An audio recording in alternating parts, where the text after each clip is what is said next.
Oke, baik. Assalamualaikum warahmatullahi wabarakatuh. Waalaikumsalam warahmatullahi wabarakatuh. Ya, baik. Pada pertemuan kali ini kita akan melanjutkan materi kita di sistem rem kendaraan ringan. Nah, saya yakin di sini pasti teman-teman pada punya kendaraan. Nah, di kendaraan ada yang namanya itu sistem rem. Sistem rem ini sangat penting pada kendaraan. Kenapa? Karena sistem rem ini digunakan pada saat kita berjalan menggunakan kendaraan untuk mengurangi kecepatan atau bahkan berhenti dalam menggunakan kendaraan tersebut. Oke. Di sini ada pengertian dari sistem rem. Sistem rem adalah mekanisme kendaraan untuk mengurangi kecepatan atau menghentikan gerakan kendaraan. Yang kedua adalah memanfaatkan prinsip gesekan untuk mengubah energi kinetik menjadi energi panas. Yang ketiga, itu berfungsi sebagai elemen keselamatan utama untuk mencegah kecelakaan. Lalu selanjutnya ada fungsi dan prinsip kerja. Yang pertama ada pengurangan kecepatan. Sistem rem berfungsi untuk mengontrol laju kendaraan secara bertahap atau menghentikannya sepenuhnya demi menjaga keselamatan selama berkendara. Jadi sistem rem ini digunakan untuk mengurangi kecepatan ketika kita menggunakan kendaraan. Semisal kita di jalan terdapat kemacetan di depan, kita harus mengurangi kecepatan. Nah, sistem rem ini yang digunakan untuk mengurangi kecepatan tersebut. Lalu selanjutnya ada konversi energi.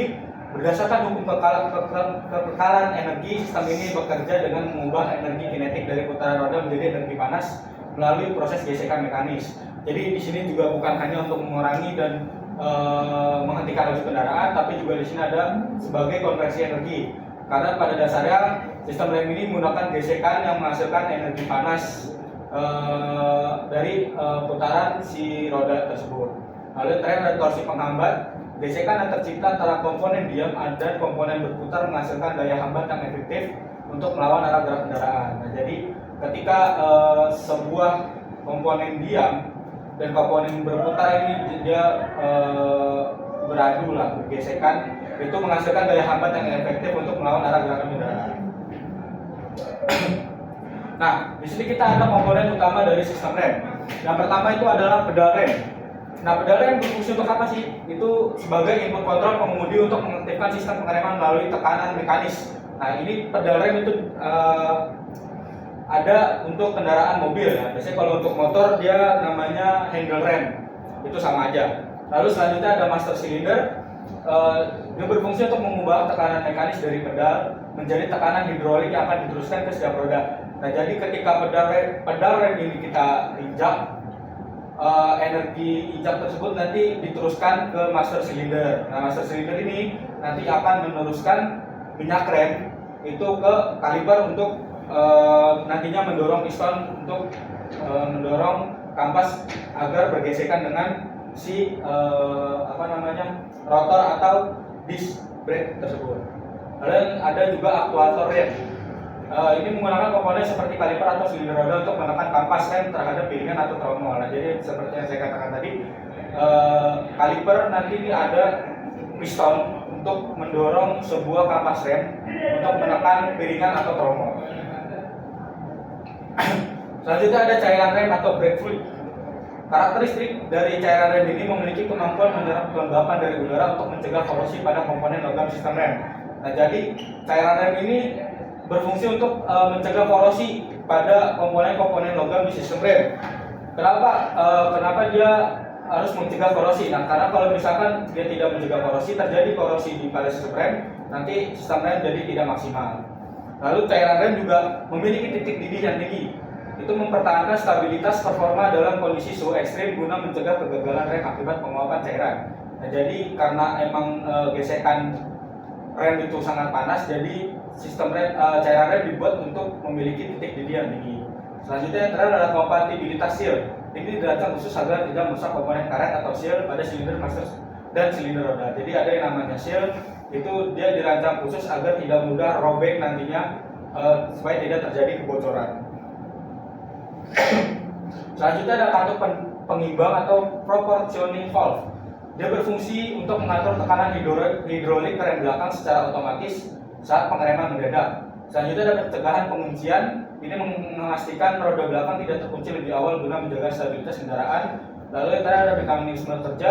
Dia menggunakan piston bekas untuk membatasi peningkatan tekanan cairan menuju silinder roda belakang. Nah, di sini ada jenis-jenis dari sistem rem. Yang pertama ada sistem rem cakram. Rem cakram ini dapat disipasi panas. Desain cakram yang terbuka dalam kendaraan kendaraan ringan. Di roda itu dia terbuka yang memungkinkan aliran udara mendinginkan rotor secara cepat, sehingga efektif mencegah risiko brake fade atau penurunan daya cengkraman akibat panas berlebih. Nah, jadi sistem rem cakram ini dia lebih efektif ya dibanding nantinya ada rem tromol karena dia terbuka. Jadi dia dapat menerima udara untuk mendinginkan si rotor tersebut supaya dia lebih cepat dingin. Sedangkan kalau untuk tromol nanti dia lebih tertutup ya dibanding rem cakram. Lalu yang kedua ada komponen presisi. Jadi menggunakan piringan logam atau rotor dan kaliper yang menopang piston serta kamas rem atau brake pads untuk menjepit cakram dengan akurasi tinggi saat pedal tekan. Nah, jadi komponen-komponen yang ada di rem cakram ini dia sangat presisi karena emang dia supaya memaksimalkan dari pengereman kendaraan. Lalu yang terakhir ada performa stabil, memberikan daya pengereman yang lebih linear dan konsisten meskipun dalam kondisi basah. Karena air pada permukaan cakram lebih mudah terlempar keluar akibat gaya sentrifugal. Nah, jadi ketika kendaraan melaju di atas genangan air, ini dia walaupun basah tetap konsisten karena emang dia diletakkan di luar, dia tidak di dalam. Jadi semua air-air yang ada di rotor dia bisa langsung jatuh ke bawah akibat gaya gravitasi. Lalu yang kedua di sini ada jenis rem tromol. Untuk komponen utamanya terdiri dari silinder roda, sepatu rem, bogas pengembali dan tromol yang berputar bersama roda. Nah, untuk mekanisme kerjanya sendiri dia sedikit berbeda dari rem cakram. Dia menggunakan tekanan hidrolik untuk mendorong sepatu rem ke arah luar sehingga bergesekan dengan permukaan dalam tromol. Kalau untuk rem cakram sendiri kan dia mendorong si kampas rem ke dalam bukan keluar. Jadi ke dalam untuk menggesek dengan rotor. Sedangkan kalau untuk tromol dia justru mendorong ke arah luar sehingga bergesekan dengan permukaan tromol. Karena permukaan tromol itu dia bentuknya seperti drum, jadi dia letak si kampas itu di dalam drum tersebut. Lalu untuk karakteristik pengeremannya, dia memiliki luas penampang gesek yang besar dan efek self energizing. Namun lebih rentan terhadap penumpukan panas dibanding rem cakram karena rem tromol sendiri karena dia terdapat di dalam drum, terdapat dalam tromol. Jadi dia panasnya tidak dapat menyebar, jadi hanya di situ dan udara juga tidak dapat masuk ke dalam untuk mendinginkan panas akibat gesekan dari kampas dan tromol tersebut.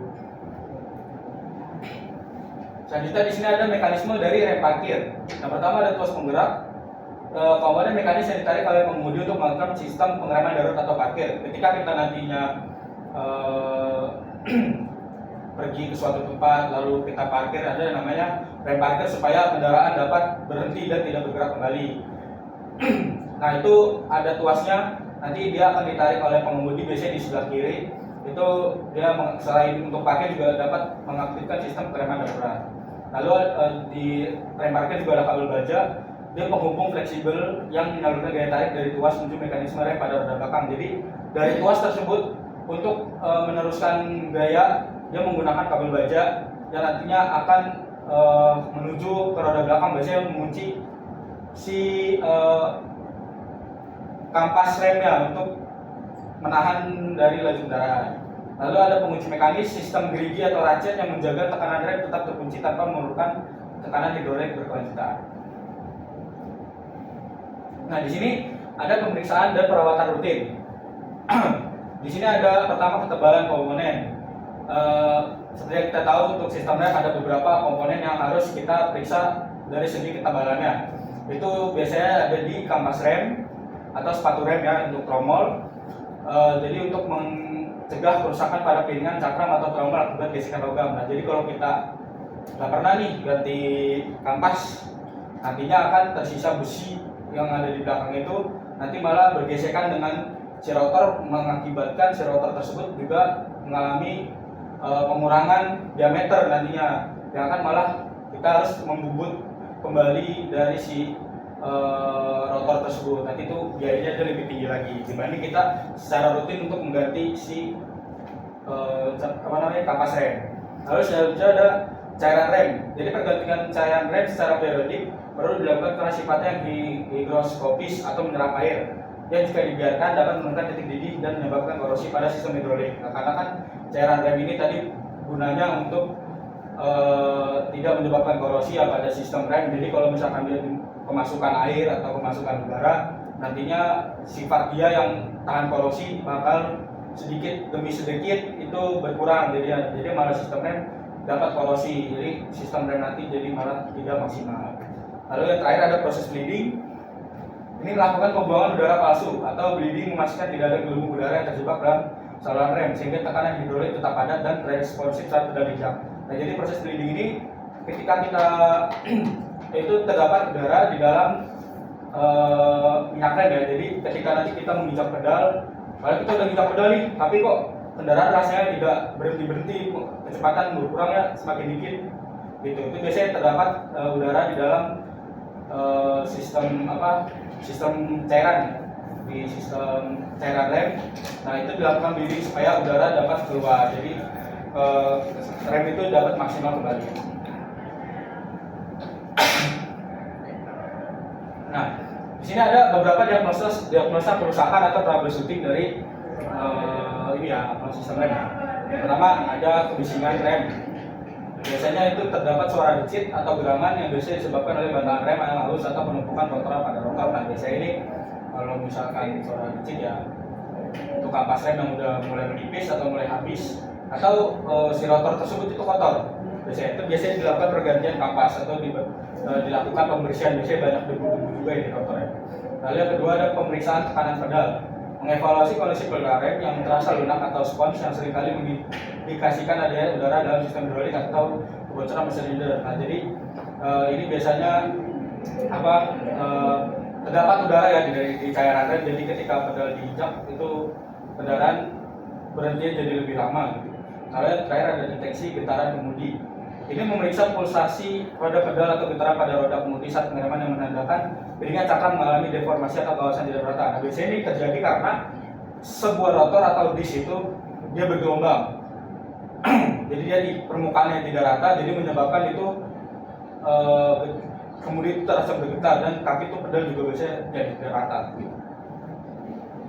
Oke, sebelum kita masuk ke soal latihan, saya akan menampilkan gambar dari sistem ini ya.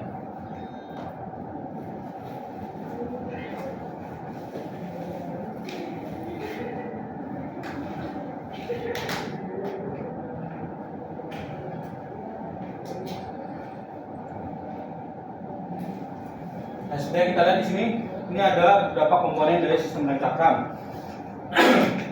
Udah pasti di sini ada rem cakramnya, ada rotor, di sini ada pad clip juga untuk nantinya menahan supaya si cakram remnya itu tidak terjatuh. Lalu di sini ada pin boots, gunanya agar air tidak dapat masuk ke dalam ini ya, supaya tidak korosi. Terus ada mounting bracket, ini gunanya untuk menahan kampas juga. Di sini ada padnya, di sini ada hose ringnya, ada piston boots, ada pistonnya, ada piston seal. Nah, itu dia berguna untuk supaya air tidak dapat masuk ya, supaya tidak berkarat lah.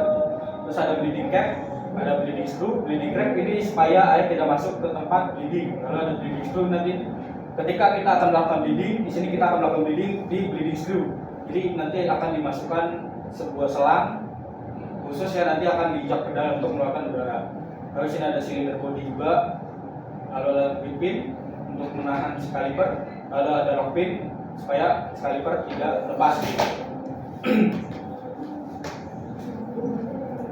Lalu selanjutnya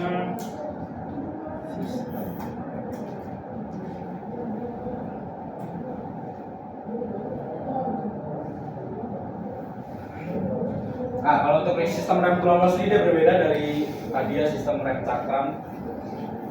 Sini ada silinder roda, ada plat penahan juga.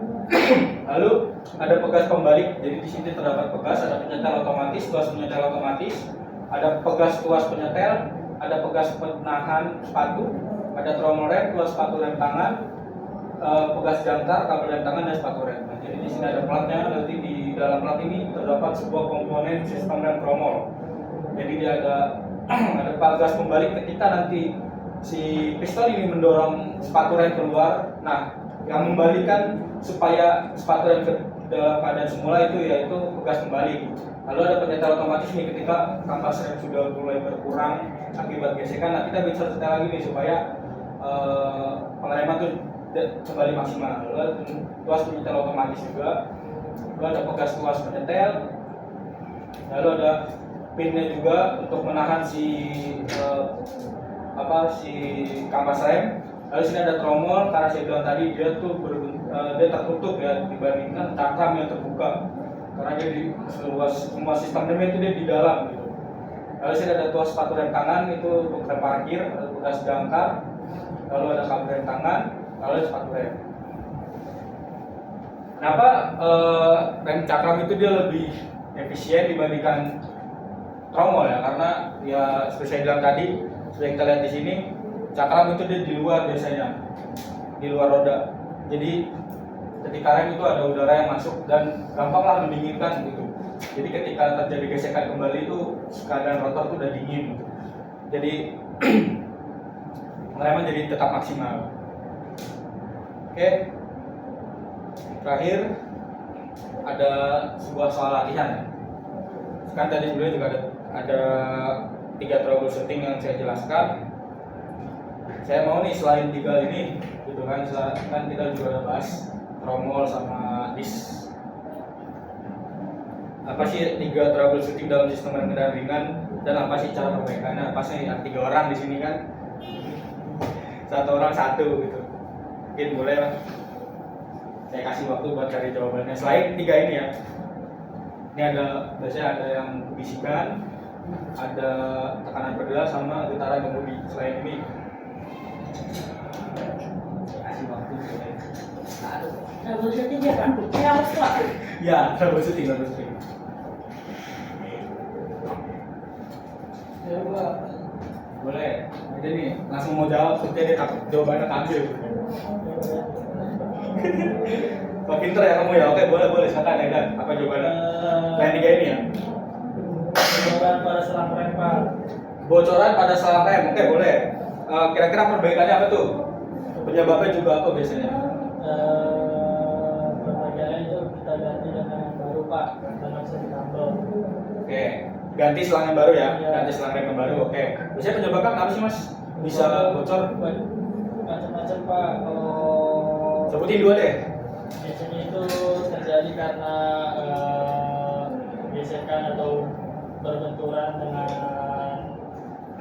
benda lain Pak. Berbenturan dengan benda lain, oke boleh, bisa. Yang Satu kedua lagi. itu bekas kecelakaan Pak. Bekas kecelakaan, sama aja dan berbentur dengan komponen lain. Nah mungkin saya bantu ya, mungkin satu lagi umur ya, usia ya. Usia dari si selang tersebut jadi lebih ketas gitu, jadi gampang robek lah gitu. Oke, bagus Mas Aidan. Saya. Oke, belakang dia Mas Aidan. Rem belum termasuk tuh Pak. Remblong, oke boleh. Kira-kira kenapa tuh? Penyebabnya Penyebab karena minyak remnya habis atau kebocoran parah pada sistem. bocoran dari Mas Aidan mungkin. Oh ya, Minyak master rem rem habis. rusak. Master rem rusak, oke. Penyebabnya kira-kira apa sama apa cara perbaikannya? Perbaiki kebocoran atau ganti master rem atau juga isi minyak rem Pak. Ganti master rem, oke boleh. Mungkin kalau untuk penyebab banyak lah ya macam-macam Iya. gitu ya. Mungkin Mas di sana Oh terakhir ya, satu lagi. Pak, kalau saya rem macet Pak. Rem macet, oke. Dari mana tidak ada sistem pembalik. Biasanya itu terjadi karena aktifnya dari sistem ABS. Dari sistem ABS mungkin trouble, juga bisa dari korosi Pak. Korosi. Karena ada korosi dari kapas remnya, dia menempel Pak. Jadi remnya jadi macet ya, Iya. karena sistem ABS yang error ya. Iya. Jadi menyebabkan si rem itu malah tidak bisa kembali lah. Iya, kembali Pak. Ya. Lalu mungkin satu lagi biasanya pada piston dia korosi Ya. mengakibatkan dia tidak bisa kembali. Oke bagus. Oke. Oke paling untuk pembelajaran hari ini sekian lah. Saya rasa semuanya juga udah paham lah terkait sistem rem, sistem rem cakram dan tromol. Mungkin cukup sekian, kurang lebihnya saya mohon maaf. Wassalamualaikum warahmatullahi wabarakatuh.